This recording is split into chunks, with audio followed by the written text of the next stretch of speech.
this is Rochelle with Power Mechanical, and as most of you have probably already experienced, there is a major shortage of hand sanitizer all across the country, and in an effort to provide that to our employees who are working remotely on job sites all across the country, we're going to go ahead today and make our own batch of hand sanitizer.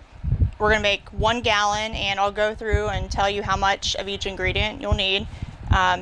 And then that way you can make your own, or you can share it with somebody who may need to make it themselves. To make our hand sanitizer, we're going to make 1 gallon, and to do that we're going to need isopropyl alcohol, 96 ounces of that, and then glycerin 2.72 ounces, hydrogen peroxide 4 ounces, distilled water 24 ounces, and we have 2-ounce spray bottles with sprayers, and we also threw in our favorite essential oil, wintergreen.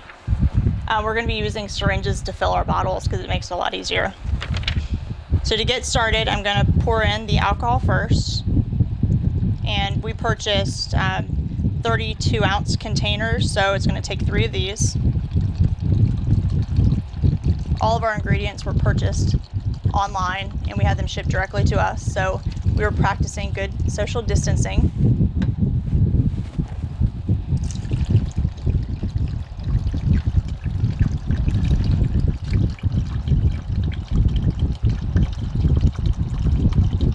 It's a good idea to wear gloves when you do this as well, and if you have a fancy apron like mine, even better, because it'll take all the color out of your clothing, and I did not want to mess up my fancy wardrobe today.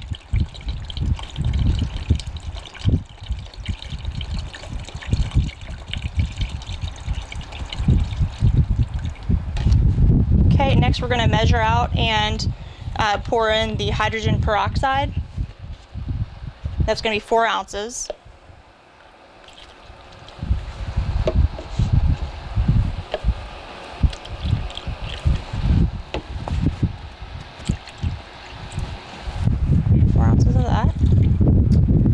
And then the glycerin, 2.72 ounces.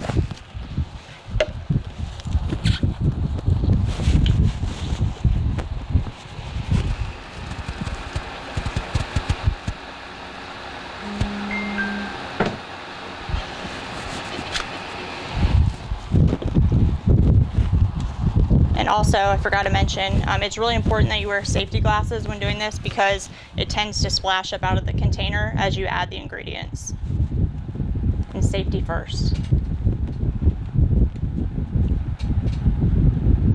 Okay, the glycerin's kind of sticky, so I want to make sure it all gets out of there. Okay, next we're going to measure and pour in the distilled water, which requires 24 ounces of that.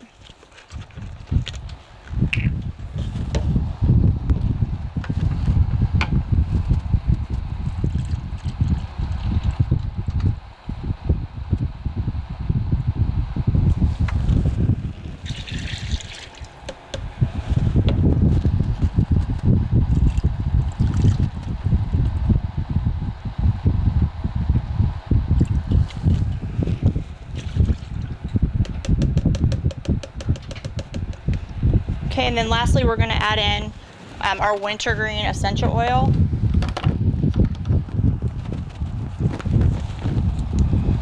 Because the alcohol is so strongly scented, it takes a decent amount of the essential oil to kind of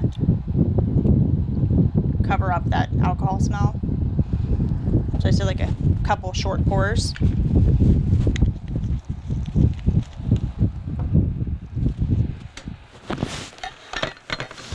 And for my container, it's just a simple Rubbermaid container, so I'm going to put the lid on all the way, make sure it's tightly on there because it will take color out of everything, like this table. And I'm just going to swish it back and forth to mix all the ingredients together.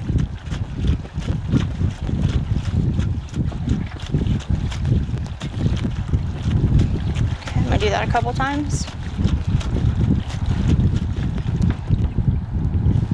Then I can take the lid off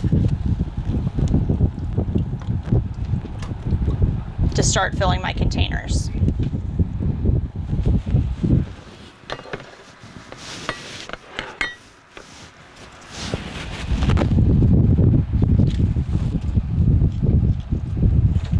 For our batch, we used a 2-ounce or 60 milliliter syringe or 60 cc syringe.